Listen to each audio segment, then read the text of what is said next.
I predict that in 2027, the political climate in Michigan is going to be much better.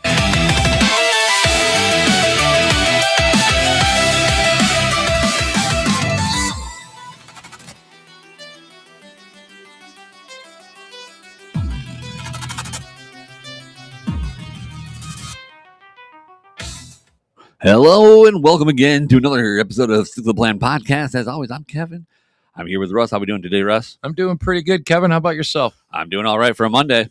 Oh, Mondays come around awful fast. That's why we don't have a guest here today. Yeah, is that why? I guess so. Okay. Well, honestly, I forgot all about the show until yesterday. I had to pick you up, maybe go somewhere, and drop me off. And I was like, oh, yeah, that's tomorrow, dude. Well, I remember I even forgot because I was like, oh, yeah, I definitely need a ride on Monday. And you're like, that's tomorrow. And I'm like, oh, yeah, that is tomorrow. All weekend, I was a day behind. I don't know why. Yeah, I was on Thursday. On Friday, I thought it was Thursday. And then it's just been downhill from there. So now it was an event-filled weekend. I went kayaking for the very first time down the Grand River in downtown Jackson. I think I mentioned I was going to do this on the last show. I don't remember, but So I'm a very large individual, and I'm not very agile. A lot less than you were. Yeah, I am, but I'm not very agile, Kevin. I got this foot that's pretty much fallen off my leg, and even before the condition, I watched kayakers out on the lake I live on, and I'm like, well, that's nice, but I have no urge to even attempt that. Yeah, absolutely. Well, the good news is you don't usually need your a good ankle to kayak. Just to get into it. You gotta get in and out of the goddamn things. True. But our good friend Rick,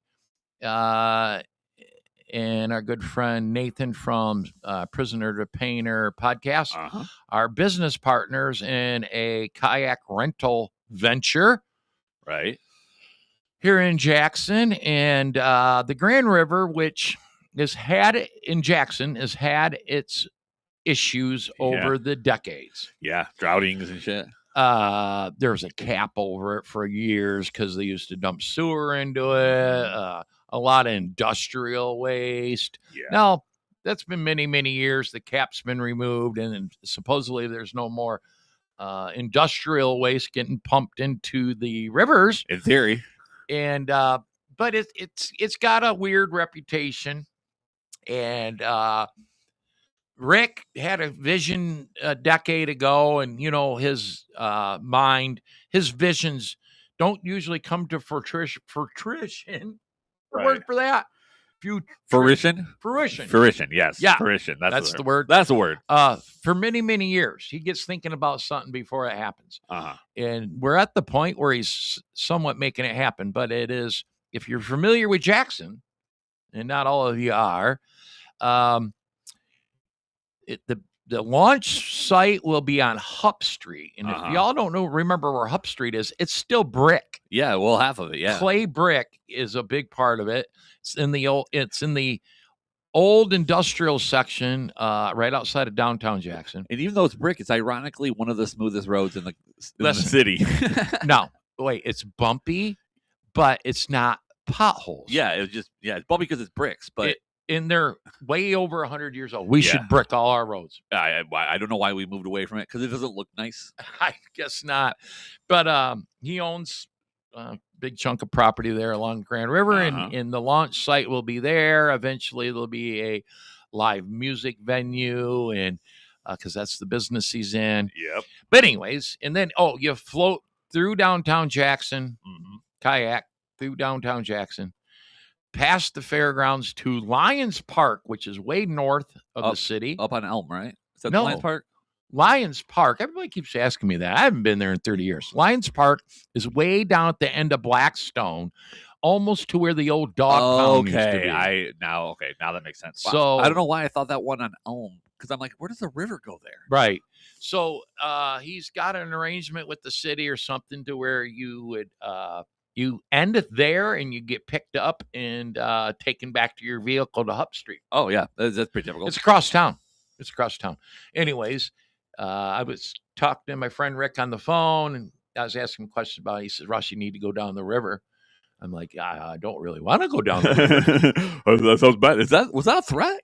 And he says, get a hold of Nathan if you want, and he'll hook you up. So I get a hold of Nathan, and Nathan and him is a good guide, helped me in the damn kayak.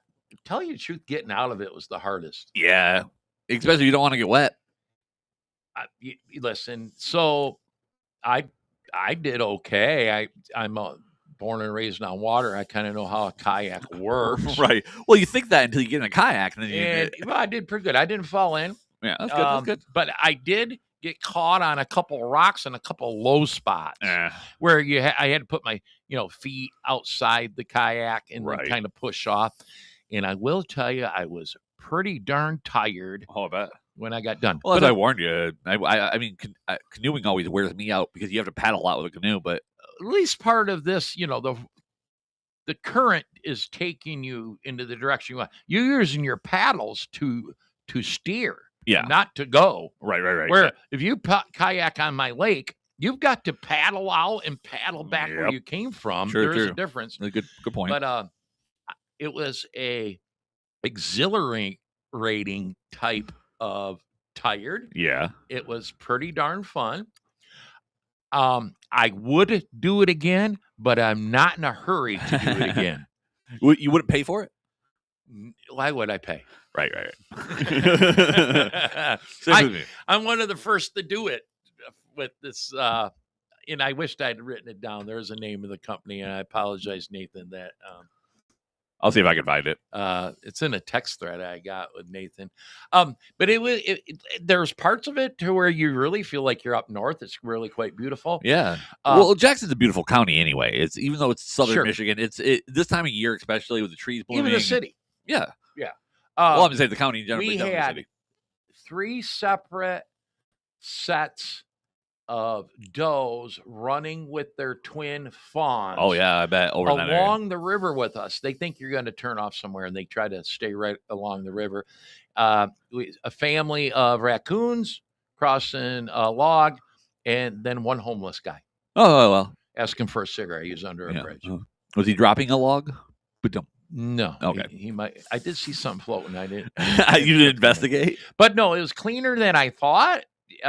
You can get in the river. It's sandy bottom. Yeah, I've heard that. It's sandy bottom. But they got some work to do. The growth right now is pretty thick. And what happens is you, as you try to navigate, and then there's branches in your way, you use your hand to not get poked in the eye. And then your kayak is turned around. So Nathan knows that he's going to have to go down there and trim some limbs, which that's not an easy process. You have to stop, you have to trim the limb, and then you got to do something with the limb. Yeah. You almost have to have either pull another kayak behind you and you're dropping the limbs in, or have someone behind you. I don't know how it works. I think once you cut it, you could probably just throw it on the riverbank. Yeah. And then or not even do that. Just let it biodegrade on the riverbank. But you'd have to stop. Yeah. Cut the limb. They got their challenges. Yeah, well. Nathan and whoever he's got, one of Rick's Hokies or something like that. Well, I'm sure they'll figure it out. Yeah, they normally they will figure it out. But no, I was pretty impressed. It was pretty cool. And like I said, I would do it again, but I'm not in a hurry to do so. Right.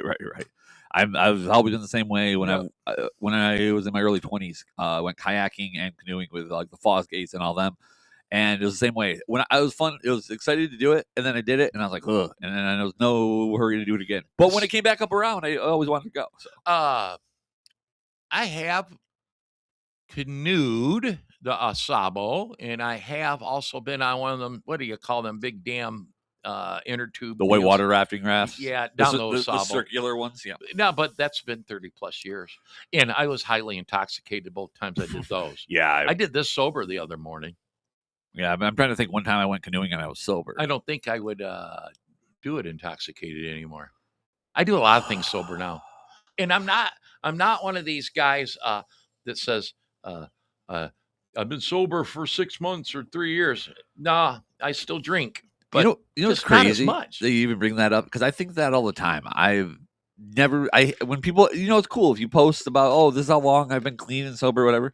But like to me, I don't keep track of it. No, it's not like a milestone for me. No, I do know an individual, and she announced when she had been 6 months without drinking, but she explained that there wasn't a significant like issue in her life or any reason. That's why what I she wonder quit. when people need those achievements, those milestones. It was just a healthier lifestyle, lose some weight. And I think she's a couple years in. Just what made me think of her. She posted the other day about a lot of weight loss. She looks fabulous. But yeah, it's the way she explained it. She goes, no, it wasn't like so back to Nathan. Nathan works for an organization that helps people get sober from all kinds of addiction. And I forgot the name of it, but I went to an event they hosted here at the Commonwealth Friday. And okay, I've heard recovery stories before. Right. Plenty of times. Oh, yeah. We all have. But I listened to some recovery stories, and they're all very similar, but very, very different. And some of these recovery stories, you just shake your head like, holy shit, did that person need to get sober? Yeah. Right when I think I've done some pretty wild stuff intoxicated. The movie I always think of shit. When people talk about recovery and like going to meetings and stuff was what's the movie? How High, I think, with Dave Chappelle when he's like, yeah, my name is so they're good and I'm addicted to marijuana, and they all freak out. And one guy's like, marijuana? He's like, have you ever sucked a penis for marijuana? No, I'm on crack. Right. I don't know. It always reminds me. There was one young lady who talked about 6 or 7 years of incarceration and prostitution. And I'm like, oh, geez. Oh, wow.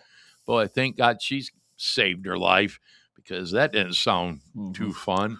Well, yeah, it's every time you hear that, it makes you feel better about your life. Electric Forest. You're familiar with the Electric Forest? Yeah, I'm familiar with it, yes. Okay, Electric Forest was this weekend, Kevin. Was it? And I know quite a few people that, know that went to it. And I don't know, somebody posted something on Facebook, a little concerned. By the way, I don't see the problem. They found a dead baby in one of the porta-johns. They find dead people all the time. We can't just blow through this one. They found a freaking dead baby. The guy that pumps the fucking porta-john sucked up a dead baby. I got one so better. They need to. There's huge investigations. Yeah. Someone's gonna be in trouble. It's not good. Every year somebody disappears, someone dies. But I got a better one for you. That was by the way, that was more. I've never heard anything. The faster horses used to be a problem. Yeah, no, they quit doing the faster horses. Electric Forest every year. It's usually somebody missing. Oh, and yeah. But they were missing anyways. But listen to this story. So last Sunday, I was doing a stream, just a random stream, and one of the viewers popped in.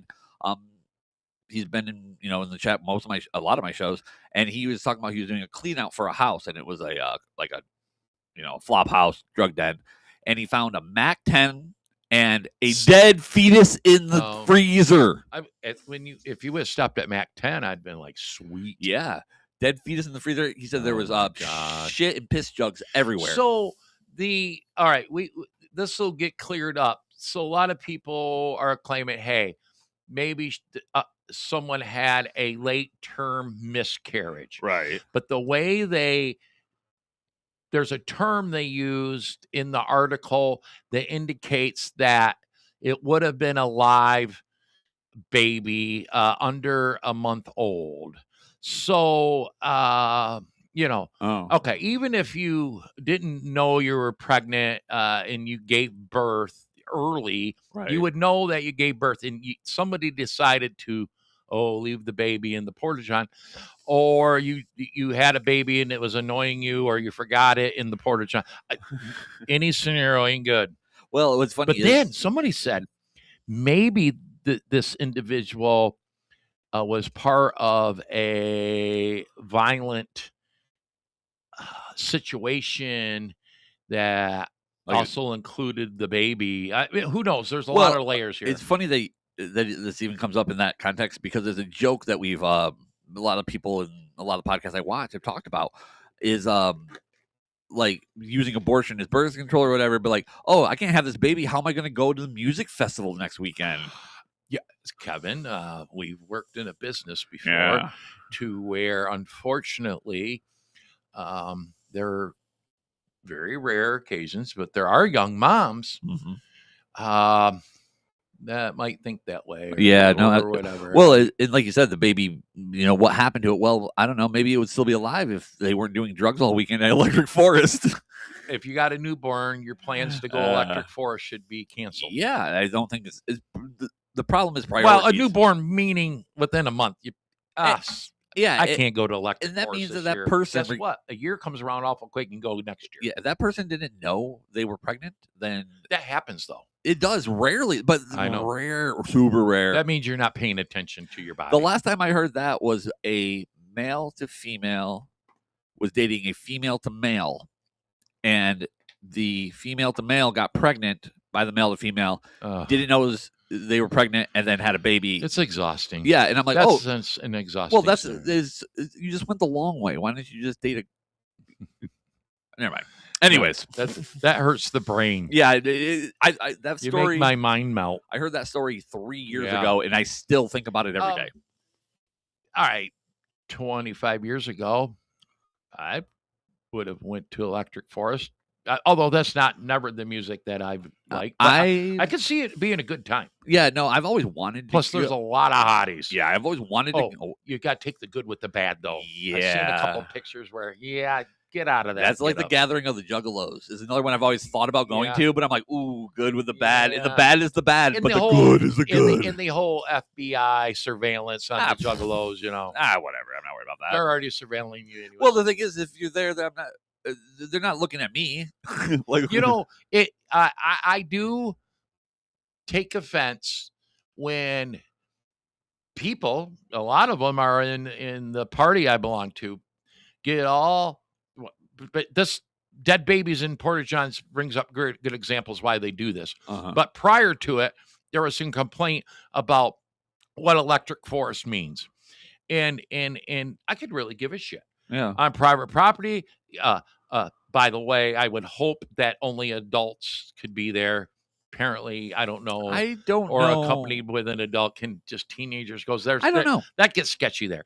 But anyways, I'm like, just mind your own business. That gets sketchy at the grocery store, though. The MIS thing that they quit doing. Faster Horses. That was a super rapey festival, though. It was. But you know what? The level of concern it was there, wasn't there, like Electric Force. People didn't understand Electric Force. It's music you don't know, and it's young people. It's a different culture. Now, it's a way different culture. Right. I often say this, so we're just coming out of Pride Month. Oh, and we're still in it. Thankfully, the Jackson Pride ran out of money and board members quit, and they didn't have the Pride Parade here in the city of Jackson. That's a win. And the only reason I say that, I don't really care. I don't know why there's a Pride Month, but I don't really care if there's a Pride Parade, depending on the content of the parade. Yeah. Because you got children. Quit fucking with our children. Yeah, absolutely. All right, and the reason why I say that is when I owned McThirsty's, you were the manager, 2-3 times we had drag shows. Yeah. Okay. Everybody, what do you mean? Well, you had to be 21 to attend and grown adults, and it really wasn't. Yeah, it was a bit of a freak fest, it was a different. It wasn't as bad as what that was a different time though too. And the thing is you talk to those drag queens. Those drag queens hate trans people. Hate them. Oh yeah, there is a difference. It's a way different ballgame. Combined, it's a mess. Oh yeah. But Electric Forest. Yeah. Well, I've always known Electric Forest was kind of the Wild West for a long time. I know that for a fact, and I wonder if the security wasn't as adequate. Then again, security can't monitor Porta Johns, but people disappearing and things like that. I think that but the other thing about speaking of Pride Month, did you hear about? And I can't remember where it's at. I was just thinking, there was a. Can they just have a day? I know, right? No, they have to have a whole month. Whole month. Yeah. But a leader of an LGBTQ organization of some type, a bigger one, I think in New York, they had to cancel all of their Pride events and close down their organization because the leader got indicted on like child porn charges. Oh, I heard about kid that. diddling and shit. Don't tell me some of them ain't a little twisted like that. Oh, a lot of them are. That's why you're grooming children. It's a lot. It's a mental illness. I mean, by definition, gender dysmorphia, body dysmorphia with mutilation, those are all diagnosable mental illnesses. I mean, they're in the DSM. Chippers in the chat. By the way, I don't have chippers on this one. How you doing, Doc? Welcome in, Roy Rad and McMonsterly. Something locally happened here last week. The Jackson Public Schools had an opening. Yeah, for like a 3-year term. Post, yeah. The rest of a term, a long time, which gives the current board the authority to appoint someone. So they appointed this sharp young man, graduated 2026, Jackson Public School, Jackson High. And the former mayor and current candidate for mayor, Derek Dobies, posted on his Facebook page, congratulations to this young man. Right. And kind of ran down his credentials. Yes. Right? Sounds like a smart young man. And then they throw in that it says the first openly gay Jackson Public School board member. And Kevin, I can't contain myself.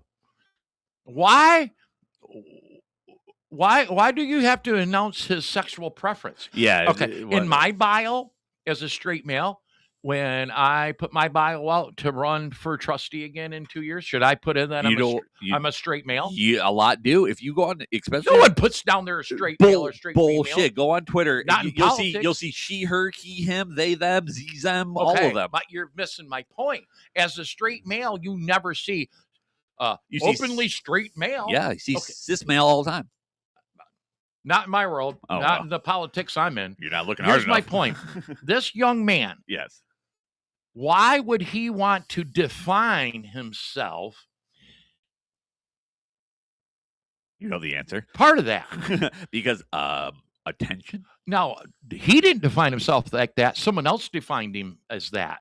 I assume that's because he defined himself that. So he's got this wonderful bio, and then also I'm openly gay. I feel like he probably tells Who gives a shit if you're openly gay? Should I start announcing my favorite sexual position?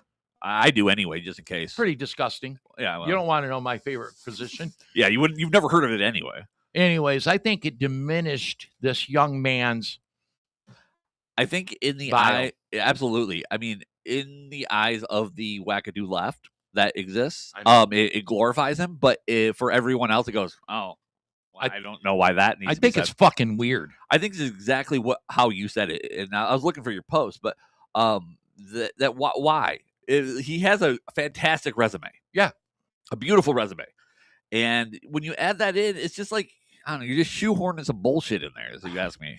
It very much annoys me. I think it's wrong. You know what? I don't really care. It's not so much offensive, just as much as it is. Why? Yeah, it doesn't. I don't care. Yeah, I don't care that he's openly gay. I wouldn't care if he's openly straight. I don't care. Like I said, when I run for trustee in a couple years, should I announce that I'm openly straight and maybe add in my favorite sexual If you're position? running as a Democrat, give it a shot. I don't know. but I said in a comment, and I'll say it again, it's fucking weird. Yeah, no, it's strange. By the way, before I forget. By the way, congratulations to the young man. Yeah. I hope you have a successful run. By the way, to be that young and want to hold that position, that's amazing. Yeah. Well, I mean, and the other thing, and I'll say it, this is a view of mine, no one else's, is that, well, you know, I have my question about Derek Dobies too. Sure. Anyways, Nathan McDermott's recovery organization, Home of New Vision. Yeah, I guess people in recovery. I had it up. I didn't want to lose it. So yeah. Yeah. Oh, by the way, that was I went to that thing Friday, that event Friday, not knowing what it was. Right. I was going to be supportive of Nathan, and I was very impressed. They're doing, the room was packed. The grand ballroom here in the Commonwealth was packed. And that's a big room. And people in recovery, and then people like me, and Justin Griffin was there, and Judge Nicole Hughes was there, and Prosecutor Kelsey Guernsey was there, and other candidates and people. But then again, if you're these prosecutors and these judges, you're dealing with recovery a lot. Yeah. It was a lot to do with, there's a mechanism with the drug court, right, and these organizations. And Kelsey is always, when we've interviewed her and we've spoken to her before, she's always been really big on recovery. And so very focused on that. Oh yeah. But I was glad I went there and heard some pretty wild stories of recovery. Oh, I bet. I can only imagine. Successful stories, though. Oh yeah. So good for them. And that's, Nathan's a recovering alcoholic, had hit like a close to rock bottom in jail, and he's a counselor, whatever, he works for him now. Yeah, that's what he does to help people in recovery. Yeah, Nathan's a good guy. I mean, and then the next day we went kayaking. Yeah, well, we had breakfast. He was my guest at the 300 Club breakfast meeting, because we didn't have a guest. I am bad at the guests lately. And I get this, though. I'm out. A month ago, went to another one of our members and said, listen, I got too much shit on my plate here. Can you take over the 300 Club? Book the date, the time, the place. I think I heard that conversation. And guess. And old boy was like, yeah, sure, I'll do it, Russ, no problem.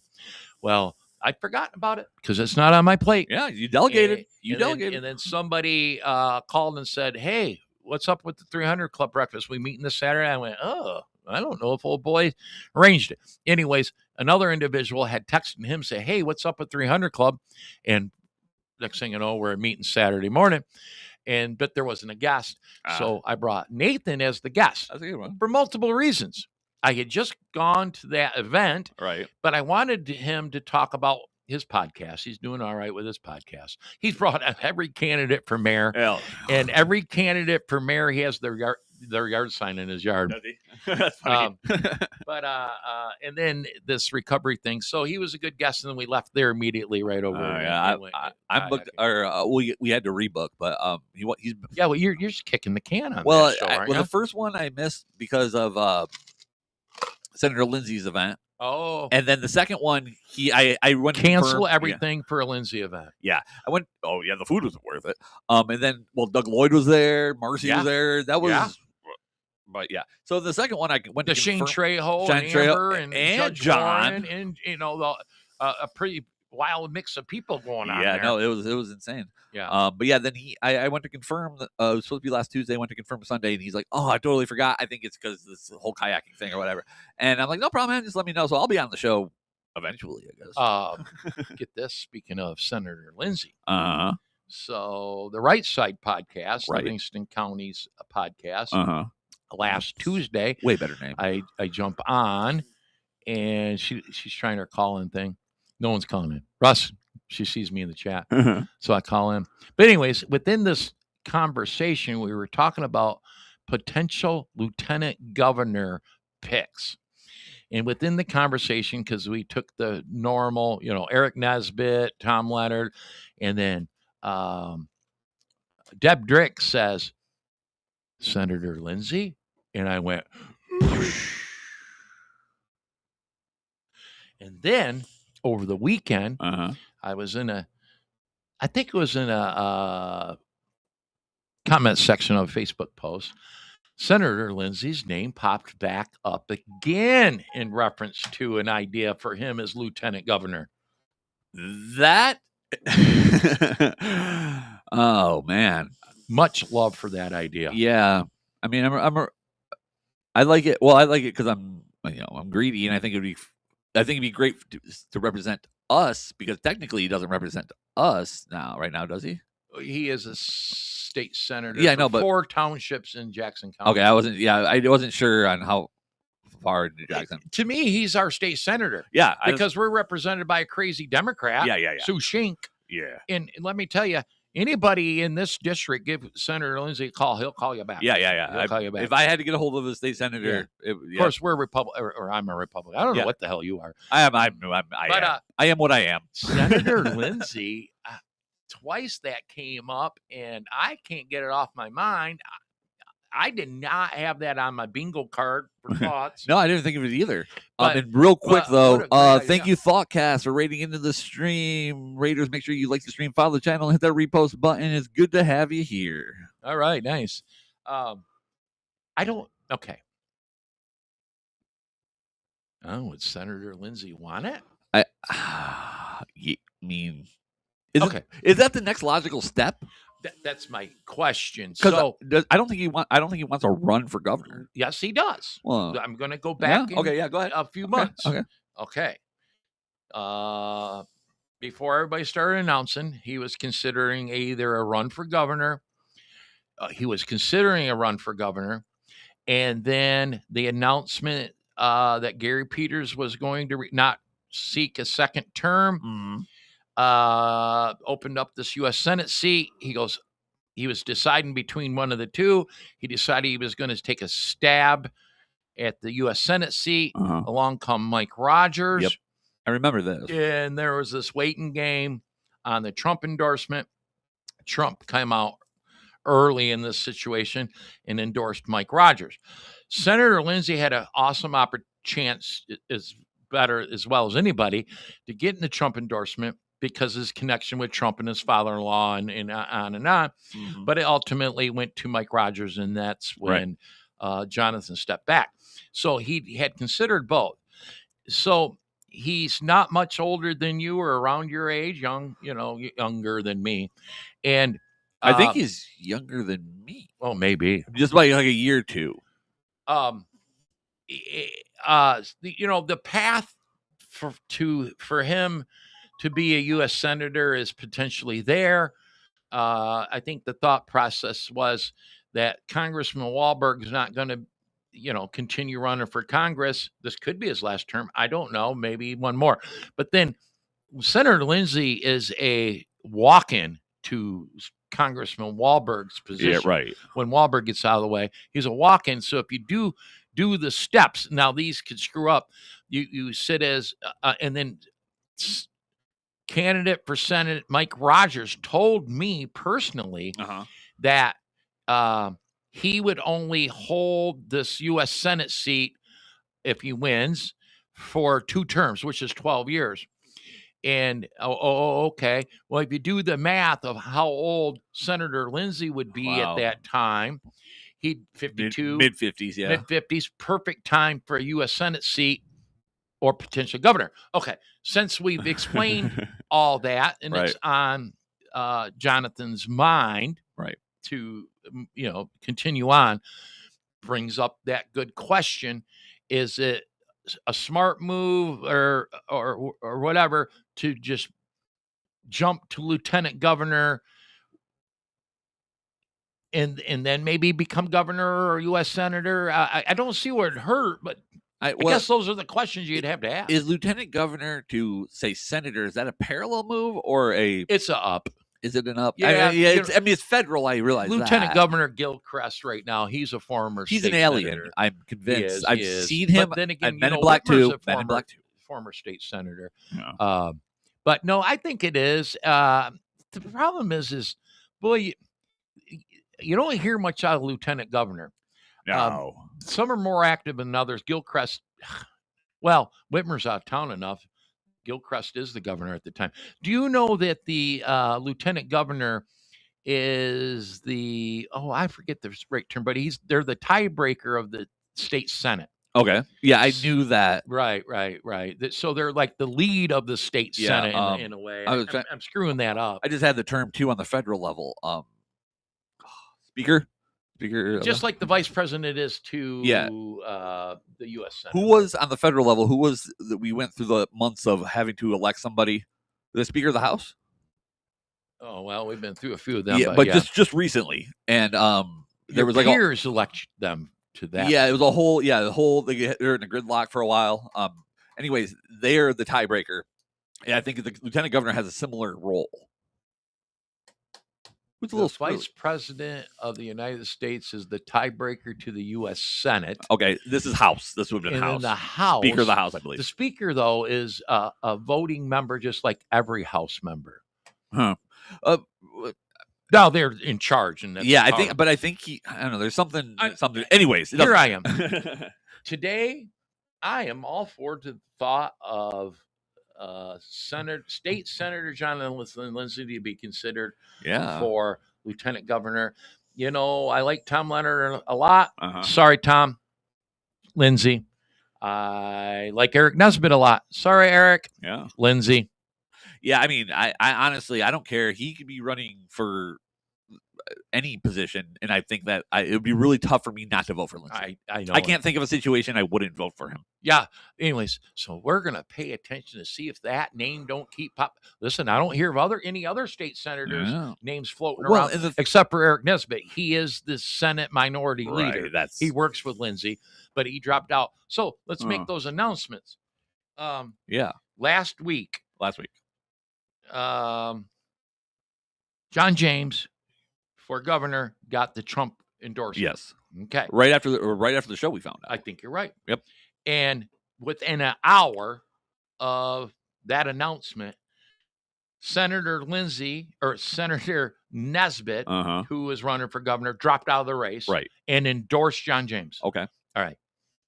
My opinion, one, I think they knew that was coming, and Nesbitt, whose campaign wasn't doing that well, it was kind of obvious weeks leading into that. Back John James thinking lieutenant governor spot, right? I'll bail. I'll announce. But so Tom Leonard, when he jumped out a couple months ago, he endorsed John James also. So it looks like he's jockeying for the LT position too. But then there's Lindsay. But so that happened last week, guys. You can say whatever you want. I'm not all the way there with John James yet. He'll be a great nominee if he is the nominee. By the way, he's going to be the nominee. Yeah, I have a hard time believing the name recognition to my Republican voting neighbors. It's just hands down where it's going to be. I'm a Mike Cox guy. Yeah, I'm undecided governor wise. I've met all of them except for John James, actually. I just did. Well, I've met him before, but when he ran for Congress, but I just did it. Hank Choke's farm. Oh yeah, you had mentioned that. Yeah. I met all the rest actually here. Yeah. Well, that's what pisses people within the GOP off is that we've all had events and we're able to score these candidates for governor for all kinds of event, and we can never score John James. John James would not show up to any of the debates. A couple of the debates were big. One in Oakland County that was aired on television. No John James. Yeah. And but he's also endorsed by Trump now and has been leading the polls. That's right. Without doing any of that crap. I think insiders like me get pissed off over that. But I think it's a brilliant strategy. Yeah, it's not bad. I mean, why spread yourself so thin so soon? That's right. You got a long campaign. It's a great strategy, probably. Now, and how can you outspend Perry Johnson if you start spending too early? That's true. Now, it's very tough to outspend Perry Johnson. Period. But it's John James does have a lot of DC money and stuff flowing his way. That being said, all three Republican candidates for governor that still exist: Mike Cox, John James, Perry Johnson. They're all different in different ways. Yeah. Others in the political world with me will disagree. I think we have three strong candidates, and any one of them would be a great nominee to beat the Democrats. To different degrees for different angles. I really think so. Yeah, I agree. As far as beating the Democrats, I think Cox and John James have the best chances. If you remind people who Mike Cox is, he is a former attorney general, right? 2 terms, beat Democrats, beat sitting, but who's not rerunning, Gary Peters. Gary Peters ran for attendance. He beat Gary Peters, who's a U.S. Senator. Mike Cox is a badass, knows how to win elections. It's been a minute. It's been a minute, and so you got to remind. And by the way, he was a badass attorney general. Great. I had forgotten until it was. I think at one of the events. So I like Mike a lot. I don't think it's going to happen. Yeah. Well, and the thing I liked about Mike a lot is that when I have met him a handful of times, he's very approachable, and he's, you can talk to him about anything. It's funny. He's approachable, but dickish. Yeah. I said that about Tom Leonard, but I kind of like that attitude in a way. It's a serious attitude, like principal attitude, where you're like, okay, he's a cool principal, but he's gonna get the paddle out if he needs it. Yeah. Now it's been several months, but remember, we would just throw some goofy event here in Jackson, a Christmas party, and Mike Cox shows up. Yeah, he was just showing up. Hey, how you doing? I mean, you had to beg him to come. He would just show up. I'm like, hey, Mike Cox is here. He's a cool guy like that. He's worked his tail off. And then also, let's go back to Eric Nesbitt. Eric Nesbitt was a great qualified candidate. Oh, absolutely. He is a super good guy. I think he'd been an awesome governor. Wholesome is the word. He is. He's very wholesome. For whatever reason, there was just never enough juice behind that campaign. Yeah, really. Maybe a little too wholesome. A little too maybe. By the way, fruit of the earth kind of thing. He was coming out with those AI videos long before Perry Johnson was, where he's driving his tractor and running over Gretchen Whitmer and I think that's why Chris poked at him so hard in that video that you showed me today when he's like, I hope he doesn't put. By the way, that video was put out a couple months ago that I showed you today, and that is so hilarious. I love Dana Nessel saying, I don't like Cox. and then another one that I think is actually funnier is Anthony Hudson yelling, "Why not? Why not?" And then Carla Wagner, "Why not?" And Carla Wagner just pouring coffee the entire time. By the way, that scene was in her restaurant. Yeah, well, yeah, the whole AI render. Yeah. Oh, that was a great video. Special. Great video. That being said, our buddy Anthony Hudson. Yeah. Our good friend. Something. Our good friend is not much of a good friend anymore, really. Friends like that. Who needs enemies, right? He did, everybody knows he switched. I'm jumping out of the Republican race for governor, and I'm going to run as a libertarian. They selected him over the weekend to be the nominee. So Anthony Hudson is still in the mix as the libertarian nominee for governor. Yeah. So that means that our candidacy for libertarians in Michigan is really weak. Well, I don't know who his opponents were. I don't know. He's the only one I know of. Well, we do know the strong suit to Anthony Hudson, and that's his communication is strong.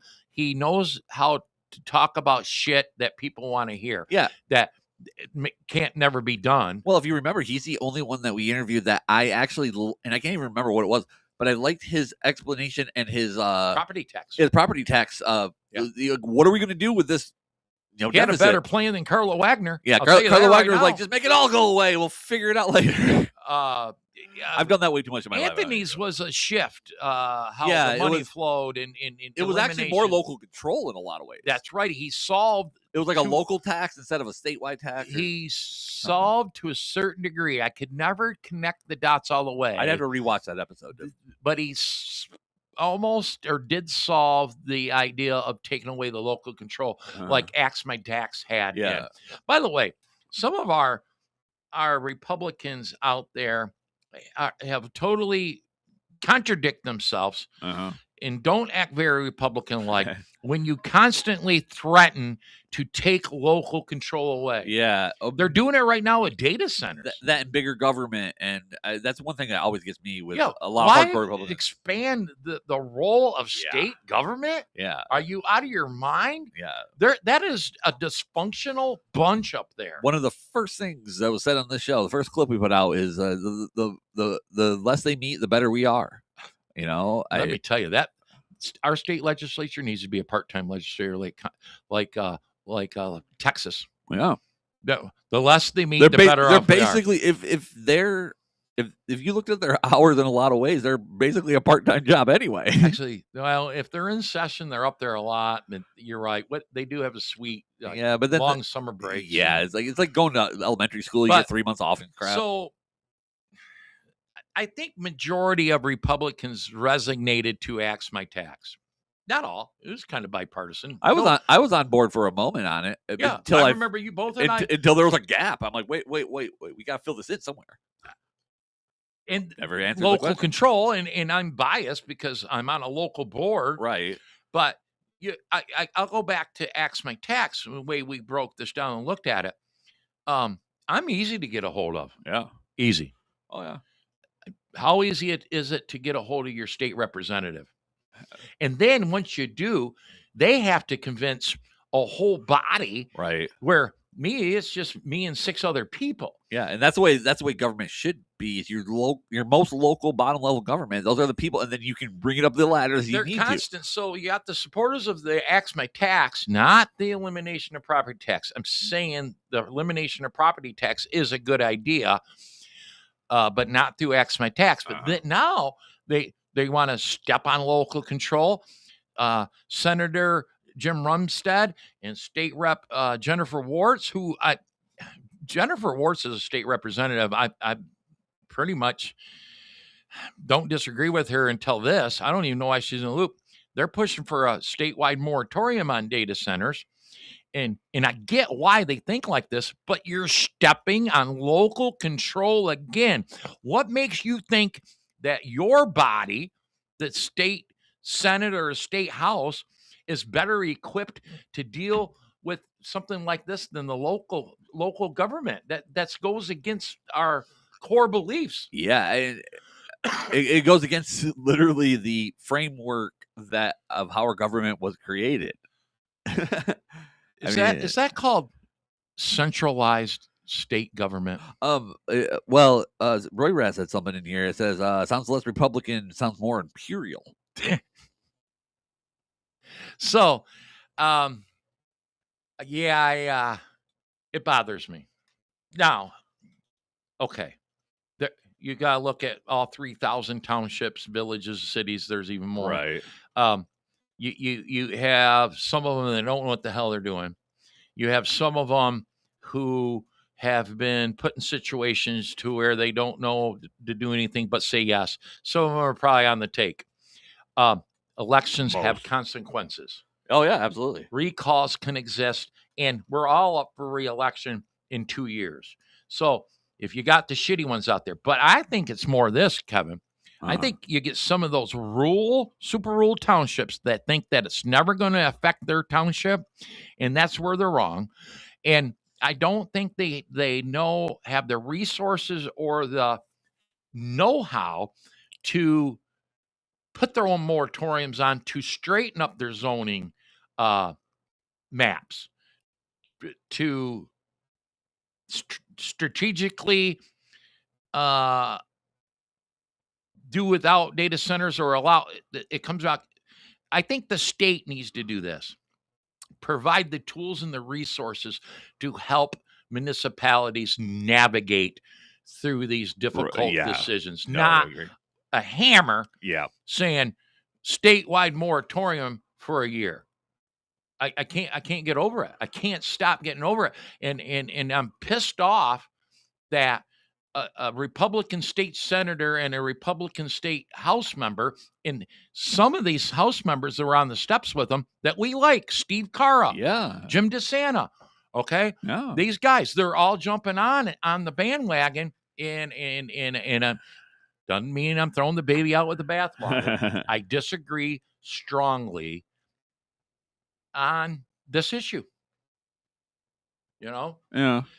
My township put a year moratorium on. Well, I think that I think there's becoming a misuse of moratoriums. I think a moratorium is important to sit and, okay, let's look at it, the big picture. Let's not let them move in tomorrow. Let's figure it out. And I think it's just, I hate it, so let's just stop it. They're trying to kick the can instead of Kevin, you are exactly solving the right. issue. Moratoriums, the opportunity for a moratorium, isn't a tool to kick the can. That's not why they. But that's exactly what they've done. Yeah. Well, at least we're good for a year, and then you could be like my township. I think we're under a moratorium. We're under our third or fourth month, and ain't shit come back to our board to make a decision. I'm going to start attending all of my planning commission meetings. Don't wonder where the hell they're at on right. this. Yeah. I mean, well, last I was at one of my planning commission meetings, they were still fighting over, not fighting, but discussing sign ordinances and lake fence ordinances. Oh, Jesus Christ. To me, all that should go to the back burner.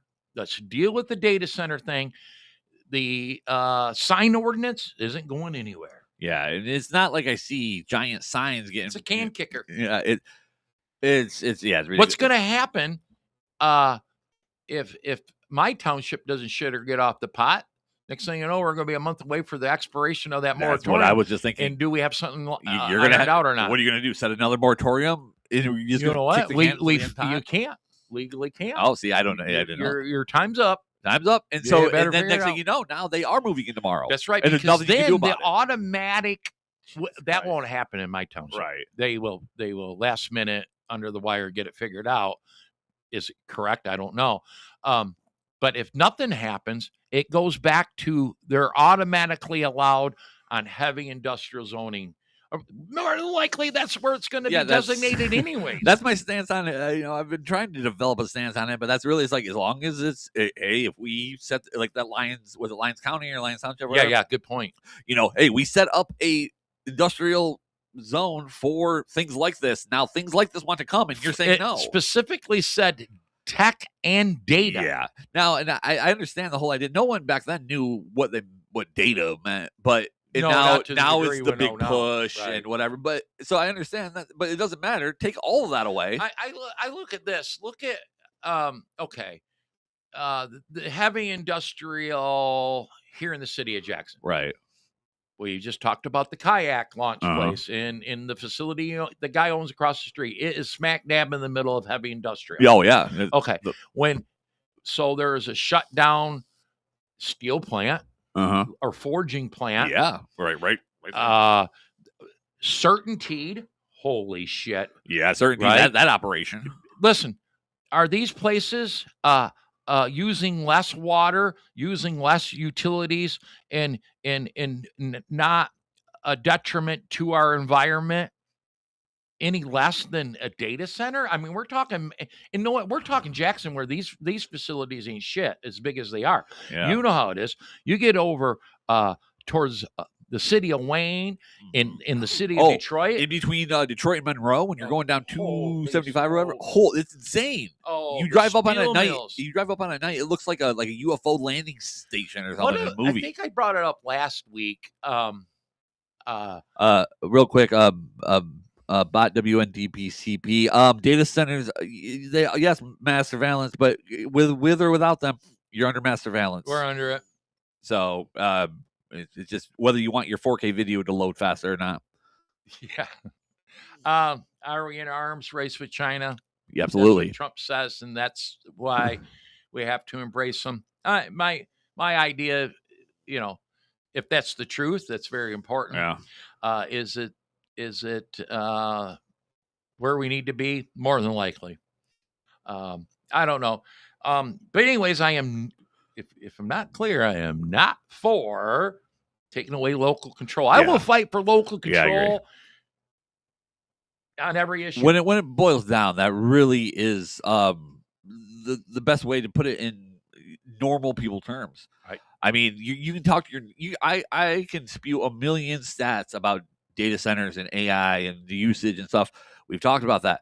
and no one would understand what I'm saying. But I can say, hey, so do you want control? When I say local control, it's not even so much your local government; it's you as a constituent as well. You're electing these people, so do you want to be able to decide or not? Because if not, that's fine. We'll let someone else do it. So let's say, for example, it would never get to this, that there's a statewide ballot on an issue, data centers. Well, the people who vote in Genesee County don't think like you. No. The people who vote in Detroit don't think like you. The people who vote in Hillsdale County don't think like They definitely don't. I always talk about my Republican voting neighbors. My Republican voting neighbors are nothing like the Republican voters in Hillsdale. And that's a neighboring county. Yeah. They're different. They're different. Washtenaw County. Neighboring county. Are there any Republicans in Washtenaw? I think that you can still quarter and drag them through the streets, if I remember correctly. Something to do with the liberals. Washtenaw County is a beautiful rural county, and I think there's a ton of Republicans. Yeah, it just happens to be where the city of Ann Arbor is, and the college. And by the way, that's like the state of California. A good fan of all my shows, Tweety. She lives in California, and she's like, yeah, the LA is a mess and something, but in rural California, it's not like that. Northern California. Holy smokes. Yeah. By the way, the biggest ag in the country is California. Yeah. More farms there, more dairy, more anything. Yeah. They have more dairy than Wisconsin. Yeah, I remember they had California like and there ain't nothing in Wisconsin but cows. Yeah, cows and corn. Yeah. Guess there's more in California. They do have BYOB strip clubs. That was strange, but yeah, as soon as you cross the border in the UP and the yeah. It's called On the Border. I wonder if gas prices are way cheaper in Wisconsin compared to Michigan, like they are Indiana. Let me ask, and, because they're like $1 cheaper in Excuse Indiana. me while I use a data center. I'm going to use some data center information to figure out some information. So. Guys, I do not want a data center in my backyard. But I guess if push comes to shove and we legally have to designate where they go, we have some places where I guess they would be appropriate. One of them, the massive, closed for many decades. I think your whole life. Clark Equipment, Kevin. Oh yeah, has that ever been open? That closed long before you were born. It was Airmaster Fan most of my life. So, and that was only a portion. And that is a massive building. That's huge. That's right. The owners of it now have several mini shops and warehouses and stuff within this massive building. Gas is averaging about $3.74 a gallon statewide. So look, not Indiana prices, but a little cheaper. In Milwaukee, it's $3.63, and then in rural areas, they've noticed, we're up over $4. Yeah, we're $4.12 right now. Yeah, I don't know what we're. But yeah, so it's about right. So Indiana took away their state gas tax temporarily till we figure out this Iran thing, where Michigan didn't do that. You know why I think Michigan didn't do that? Whitmer and Senate Republicans don't want to alleviate gas prices so that the people continue to blame Trump. Or do you think that maybe they're going to drop it right before the election? And why would they? Because then why would Whitmer? Because then I see. Then it's like, oh, look what the Democrats did. Yeah. So vote for my homegirl Jocelyn Benson. Yeah. But right now they don't want to give it. They want you to focus on high gas prices here in Michigan, to continue to blame Trump for the destruction of humanity. Yeah. Well, and I'm not ready to blame him for that. Maybe for the gas prices a little bit, but it's I mean, it's where Indiana's a super red state, and one, they wanted to save on gas, and two, they're like, yeah, we want to help Trump look better. Yeah. This is a super red state. Yeah. Yeah. Right next to Illinois, which is not as well. Illinois is, but Chicago. Yeah, it's another one. The land of Lincoln. I thought that was funny the other day. Yeah. Yeah. Uh-huh. I know one. I read, this is the false narrative. Don't get your data center information off Facebook. Please Do your deep dive, for and against, pros and cons of everything through Gemini. You know what? Actually, no. I was about to say that. Ask your AI, because guess what? AI will be truthful with you. So I read You're still gonna pay for it. You're still gonna use it. I read a Facebook post today. Okay, let's go back 6 weeks. The treasurer of Saline Township, where a massive data center is being currently built. Yes. Who originally voted no, but I think all of them switched after Oracle decided to sue them into oblivion. Yeah. And I think they're all under recalls now. I don't doubt it. Calm down. Chill the fuck But out. anyways, she resigned, claiming death threats. Oh, I believe it. From critics of data centers and angry residents. Yeah. Okay. It was plain and days. Detroit News, MLive. She had to tap out. Now, how bad was it? I don't know. Maybe she's thin-skinned and couldn't take the heat. I get it. Maybe she got sent a Kool-Aid packet. Right. Happens to me all the time. Right here in the building where I'm. You don't make any real decisions. So she resigned. Sad. Okay. Yeah. The Facebook post today turned it into this is an anti-data center Facebook post, that she resigned from death threats from the developers and people related to data centers. No. And here's my thing. That's why I say do not get your information on this from Facebook. Right. All right. I'm a Facebook guy. I'm on Facebook a lot. Yeah. Don't get the fucking information from there.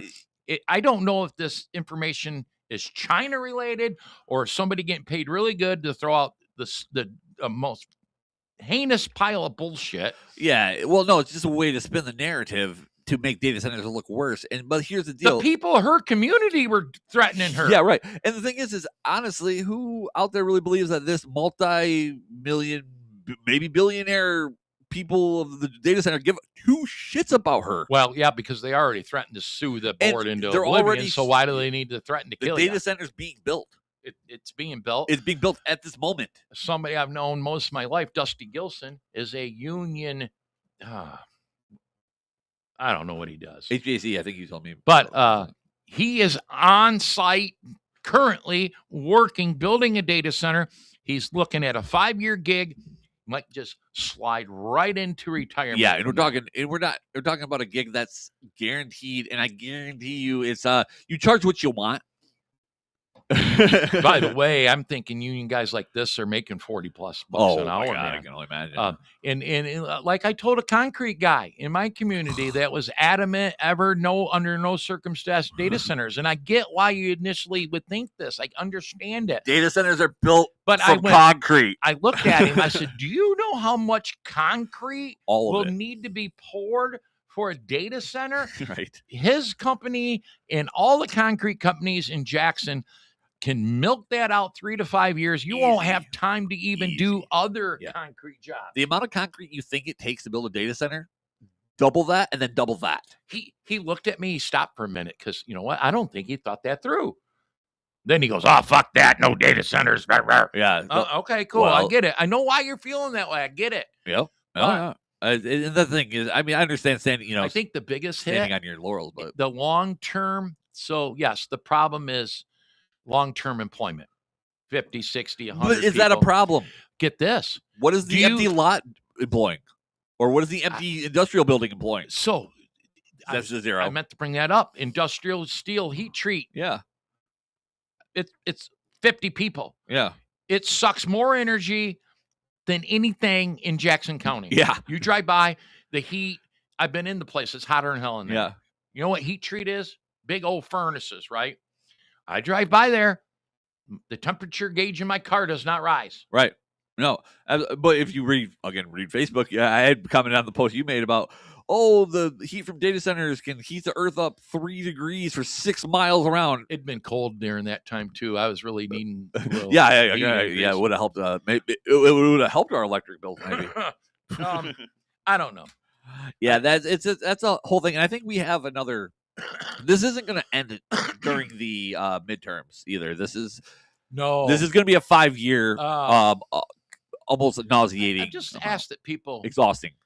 Look at the entire picture and do not take your information off. Well, Facebook. we've always not even my information. We've always said this, and like personally, definitely don't just read headlines. Oh, that's and terrible. Even if you read the article and you see information, just look it up, cross-check it. So people ask me all the time, Russ, if you can't trust legacy media, Fox News, NBC, all of them, and Detroit News, MLive, you can't trust media. Where's the source to get truthful information? And honestly, I don't have independent creators. Me and you right now are talking about this exact issue. I think you're right. But you have to sort through so many to find, because some of them are full, but most of the independent creators are full of shit. Yeah.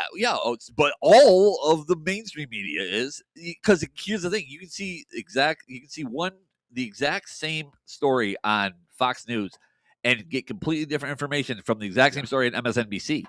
There used to be, and I don't know if it was I don't think it was a law necessarily, but at least a general rule of thumb that journalists were unbiased. Yeah, and they report the news. That went away a long time ago. That's where you're boomers, and I'm on the edge of not. You're being right there. I'm on the edge of not being a boomer. Whatever the one is after the boomers. I don't you're X. Okay, I'm an X, but beginning of the X's, tail of the boomers. Yeah. But you take the boomers, my dad, my mom, your Grandma Patty, she's a little bit better at it than Grandpa Russ. Yeah. You watch CBS News every night, 6:00. Oh yeah. And whatever they say is it, because they came from a time where they could not. It was against the law for them to give you false information. Now, they could make a mistake, but they always retracted it. That's right. To blatantly lie like they do on all of the networks now. Peter Jennings, Walter Cronkite. By the way, I think they don't exist anymore. It was Obama or Bush. I think it was Obama that said, "Yeah, you can go ahead and lie on the news." Yeah, I can't remember exactly, and I thought it was a law. So that's the problem. You take boomers. They think that, well, you heard it on TV, it must be it. No. But going back to use some common sense, try to get your information from multiple sources and use your common sense to put it together to what makes sense and what doesn't. Right. You might not have it figured out, but please don't. Facebook's the worst. Oh, yeah. You can post any bullshit you want. And you know what? Even worse than Facebook? X, because it is wild west. Well, I like X, but X has always kind of been like that. Yeah. Facebook, however, you can post whatever you want, but you can't, because there was times where if you posted medical misinformation, they're a lot better now. They got sued. Yeah. The other thing I was gonna say is, if you are reading something and you don't know, maybe you haven't got it figured out, don't report on it. Yeah, I know. I mean, we live in this world where as soon as something happens, we have to tell the world. No. And we need to step back from that and go, wait a minute, hold on. I've got a different thought off topic. Uh-huh. So we had a situation in my township over the weekend. Right. And I'm out on the boat, minding my own business, and my phone's ringing, and it's my friend Karen Wooten. Okay. And I'm like, well, I'm on the boat. She's out here. I'll see her. I didn't answer the phone. Right. We finally run into her. Ross, I've been trying to get a hold of you. Oh, no. Okay, well. And, apparently on a community page, Facebook page, someone posted that there was a Leone Township sewer problem and that her whole neighborhood's basements are full of sewer. And they're trying like hell to get a hold of the sewer guys with the emergency number, and no one's answering the phone or calling back. Listen, I was on my boat. I wasn't on Facebook. Right. Okay. Apparently Karen was on her boat, but on Facebook. And Russ, blah, blah, blah, blah, all concerned. And I tagged you. Why'd you tag me? Anyways, I knew, I sensed bullshit. I sensed something wasn't right. And I'm like, oh, okay, Karen, it'll get taken care of. I'm on the boat. I get home within an You hour. didn't have the sewer guy. Right. They answer the phone. It's through a call service, you know. Or call 911 if it's that bad. I bet you 911 answers. I finally get home an hour later and I check it. And a couple other board members had responded, hey, I'm DMing you. I'll get a hold of you, blah, blah, blah. All right, cool. Good. Someone else took care of it. Getting taken care of. I see the supervisor the next day, Sunday. So that was Saturday. On Sunday, I see the supervisor. I was screwing around on a golf cart and running into him. I asked him about it. This was in the evening.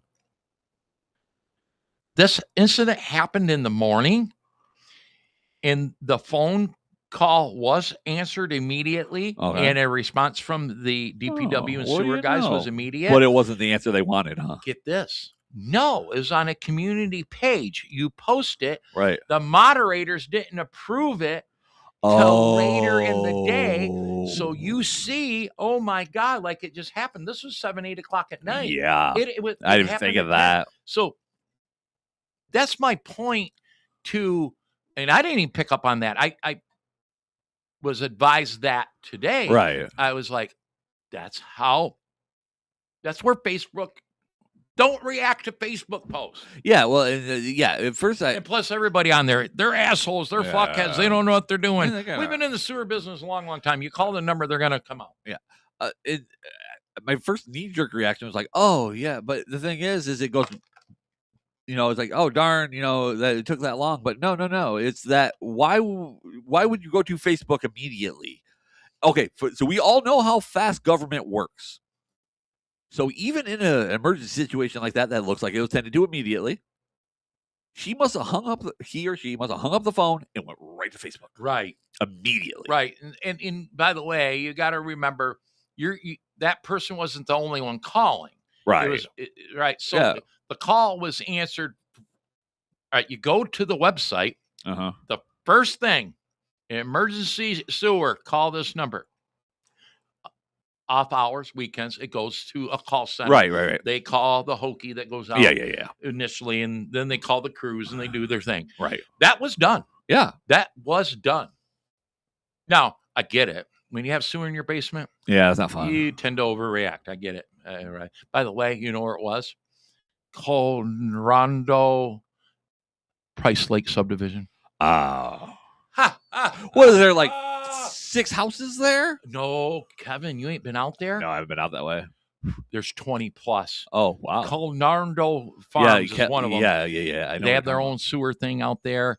And so those high-end, near $1 million homes had a little sewer problem out there over the weekend. A little poo-poo. So they tend to not deal with that as easy as they don't do hokies. well. Yeah, well, I mean, I've lived in places with septic tanks where it's like, oh, well, there's poop in the yard. I guess we'll call a dude and figure it out later. I guess we call the poop guy. You call the poop guy, and then Big Sticky Bruce shows up with. Boy, I shouldn't wish that on anybody, but no, but if there's going to be sewer in the basement problem, I prefer to have it out there. Well, if there's sewer in my basement, it sounds like not my problem. At my house that's 100 years old. Right. Well, you don't have a basement. That's helpful. I do have a basement. You do? Yeah. I didn't know that. Yeah. How do you? Oh wait, I didn't know that. It's barely 6 foot tall, and it's 12 foot by maybe 6 foot. Yeah. And it's a dirt floor and a dirt walls, and that's where the furnace and hot water heater. See, the thing is after I stopped and thought, I'm like, oh yeah, I knew. I got that hatch. Yeah. That's why I was like, well, how did you get to it? And then I remember the hatch. Yeah, I've never been down there, but by the way, my basement has only been wet barely once. Yeah. And that was after a super duper heavy sideways rain. I think it went in the door. Because I'm on that little hill. Yeah. I have a dry basement. Yeah. Well, you're right on. You remember South Lakeside. Yeah. Oh, God. That was not a dry basement. Yeah. I remember the time I woke up and I was like, what? There was like a pop bottle floating next to me. I'm like, what? That's because the pump went out. The pump burned out. Yeah. There's no pump. That was a crazy time. Maybe why you have an autoimmune disease. Well, there's a lot of reasons. You slept in black mold for quite a long time. Pretty sure I've slept in black mold most of my life. Black mold wasn't really a concern until, I don't know, 20 years ago. Whatever. Grandma Betty's in her 90s and it's helped her, I guess. Yeah, she's fine. Yeah, she just cuts moldy green stuff off bread and serves the bread. And cheese. That's how it grew up. By the way, a little bit of mold on the cheese. Makes for good cheese. Yeah, isn't that fancy cheese has mold on it, right? I don't know. Yeah. Speaking of Grandma, she just an update. Knee surgery. Everything went well. I gave her a couple of days. It was Wednesday. It wasn't until I called her Saturday because I wanted her. I didn't want to bug her, and she actually sounded better than she has in a long time. So she said everything went well, and it was a super nice facility, and can't wait to go back. Pretty much. And then I told her, I'm like, well, if I ever need a knee, we'll go there. And then she's like, well, I hope you never do. I'm like, I don't think I'll make it that long. That's a good one. Yeah, she doesn't think that's funny though. The old people crack. Yeah. Are we really? Have we been talking? We've been killing it. We are an hour and 15 in. Yeah. On the dot, actually. We're like in announcement. Yeah, we're in announcement. Whenever you're ready for announcement. We did not solve anything other than never do. Russ does not.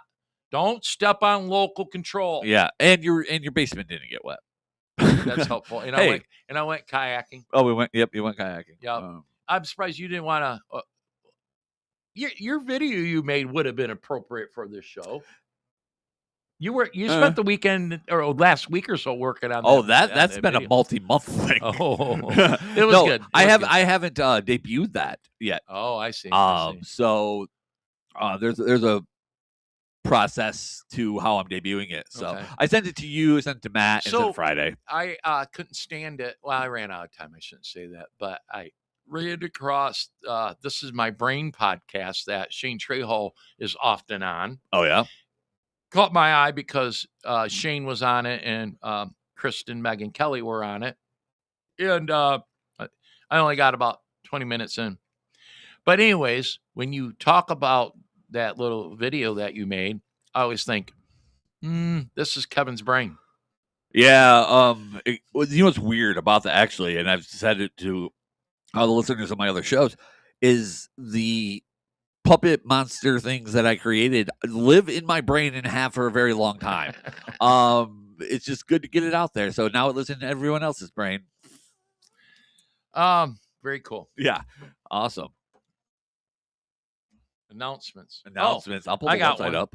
Yeah. Go ahead. Yeah, you go to the website.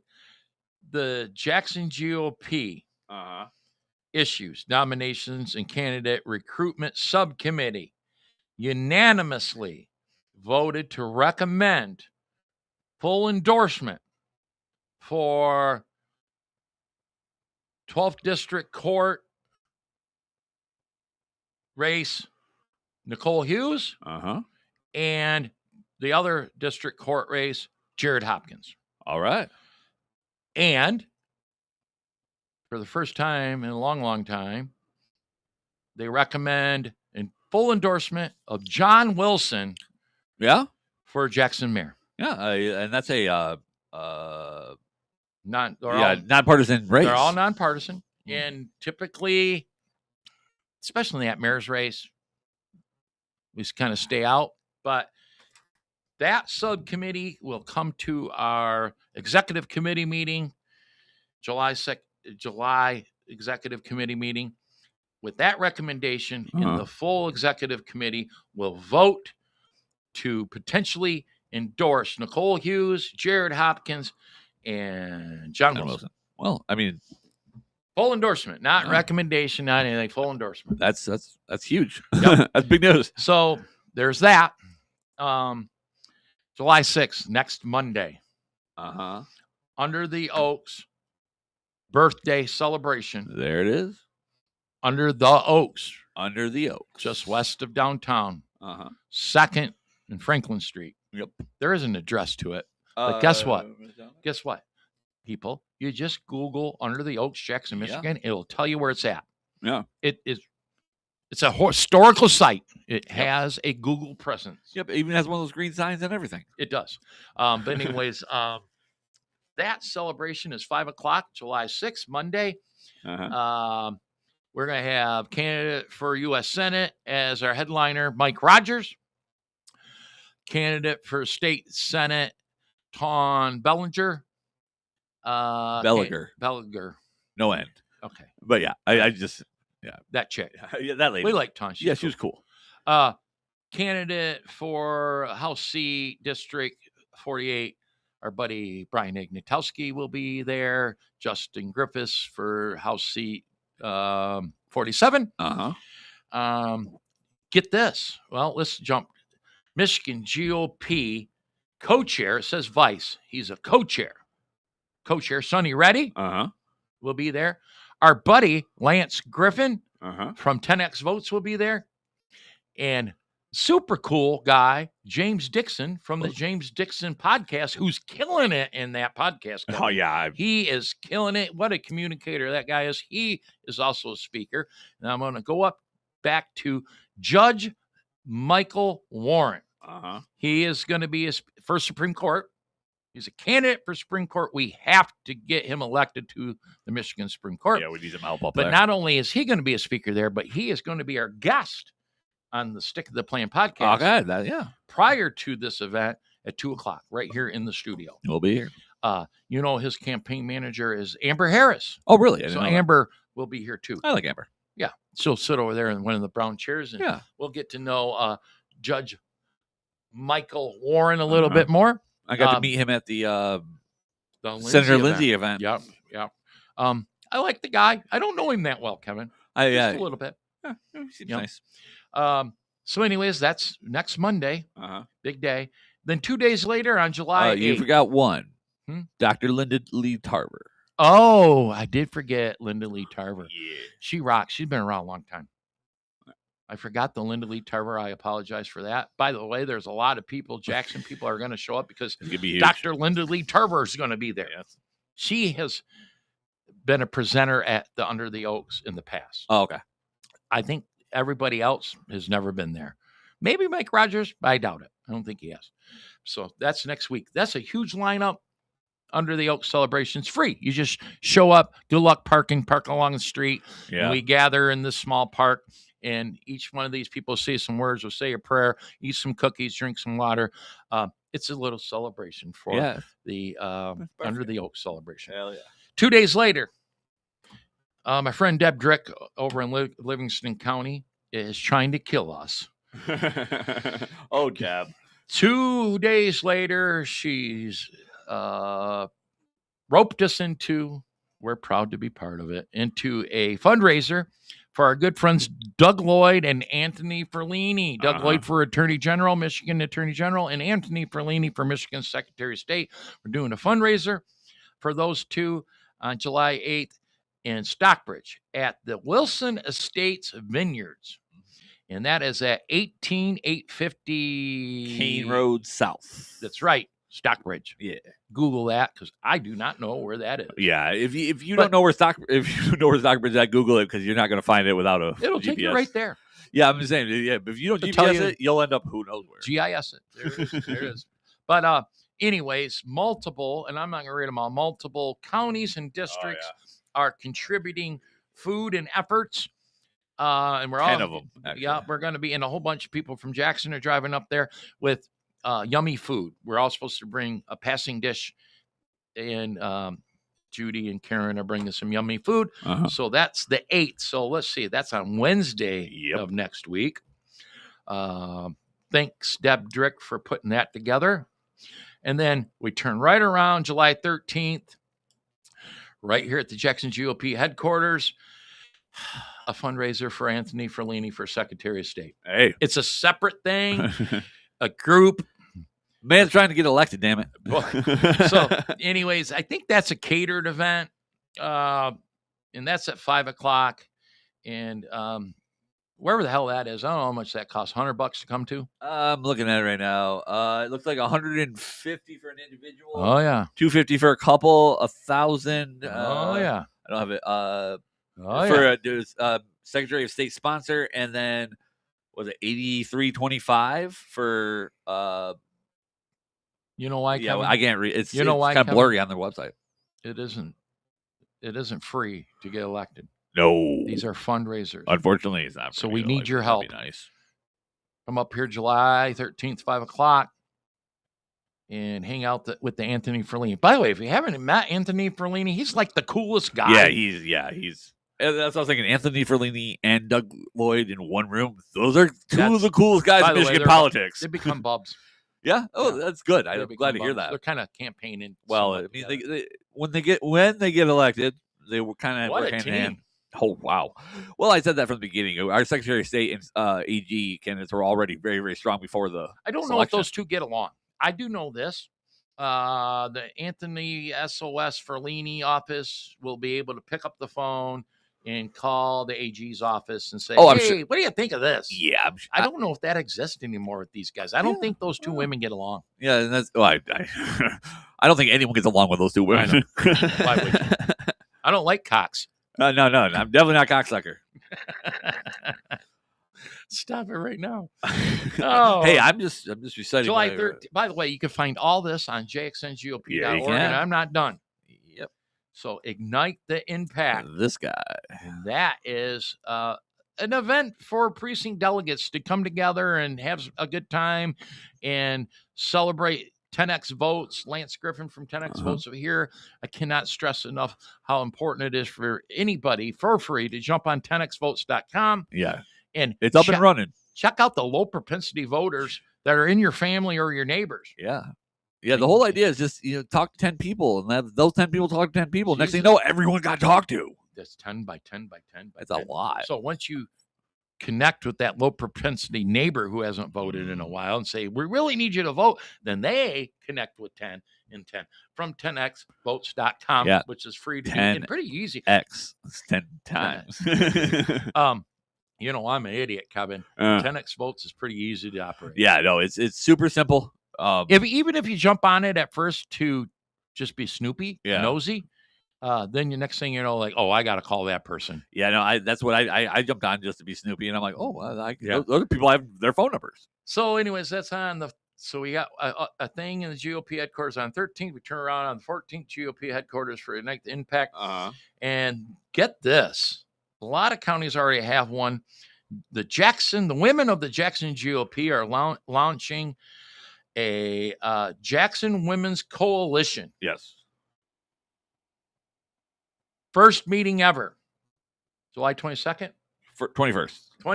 July 21st, right here at the GOP headquarters at 6 p.m. It's going to be a women's Republican club. Yeah. Raise money, do fun things. It says, bring together women who are passionate about leadership, community, and making a difference. The best thing about that is? What's that? I don't have to have anything to do with it. No, we're not a woman. They have a key to the suite. They can use it anytime. Just log it down and I don't have to worry about it. Right. Those ladies take care of it. By the way, I have a feeling it's going to be huge. Yeah, I think. You know why? Because I'm staying out of the way. It'll be the most successful thing ever because I am not involved. Take a breath. July 30th, right here in the Jackson GOP headquarters. I don't have a time on this yet. The flyer says 11 to 1. Oh, 11 to 1 on July 30th. Business Leadership Council. That is another new effort put together by the Jackson GOP, headed up by the one and only Celia Croft. You got to meet her. She's a badass. But anyways, Kathy Schmaltz, her are going to bring some business leaders up here for lunch, free lunch, feed them. And we're going to ask them, what can we do for you? Yeah. That's right. So I'm actually seriously considering attending myself. You are a small business owner. I am. That's right. Not a very good one, but I am one. That's kind of it. jxngop.org 300 Club. That still exists. I told you the story about that. Yeah.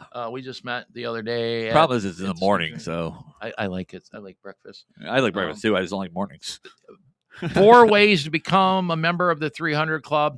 Membership is so important to us. So go to jxngop.org and check out how to do that. Let's see. We talked about Anthony Hudson. We talked about the Trump endorsement with John James. Nesbitt out. Carla. Oh, wait. Carla Wagner. Oh, Carla. Carla. What is she up to? She has endorsed Perry Johnson in the primary. But yet she's still a candidate for governor as an independent. She doesn't even believe in herself. I said it. She got weak need, Kevin. She embraces the fact that Perry Johnson will reform property taxes, all kinds of stuff. Where she used to hate the word reform. It's elimination or nothing. Oh, She's gotten a little weak need. But anyways, well, she's losing a all cool. lot does that to you. Yeah. She's endorsed the Perry Johnson. All right. We're the endorsement. Or, well, if I was Perry, I don't know if I'd want the endorsement. I mean, no, but she's got a lot of followers. But you can say that your opponent is endorsing you. My independent opponent has endorsed. Well, you don't even have to say that. Just your opponent. You don't have to add independent. You're not lying. And then guess what, Kevin? We should talk about it in the beginning and at the end. But Grandma's Boy Media sells ads. Yes, we do. And also there's spots barely to squeeze in a show if you want to do it. Those are filling up fast. Those are filling up real fast. All right. So anyways, get a hold of Kevin if you want to do your own podcast or something. Yeah. Is Hits Home? If John got a hold of you about Hits Home? No. I sent him the clip from the Under the Oaks podcast, and he said that he was going to get a hold of me this week. By the way, that clip. That was like 1,200 views already. Really, I was proud of that clip. That clip is that little faves. dream sequence. I was proud of that one. One of my favorites. That's a great clip. So, all right, that's it for me. Yeah, that's it for me too. Guys, make sure you repost, hit that like button, share all that things. Thank you for the rating. I shot you guys a follow as well. So we'll be back next Monday for with Judge Warren. With Judge Warren on the birthplace or the That's a big birthday day. Party of the Republican That's Party. Big day. It's a big day. Big day. Big day. So we'll be back 2:00 next Monday Eastern time, guys. We'll see you next time. Bye. You've been listening to a Grandma's Boy Media production.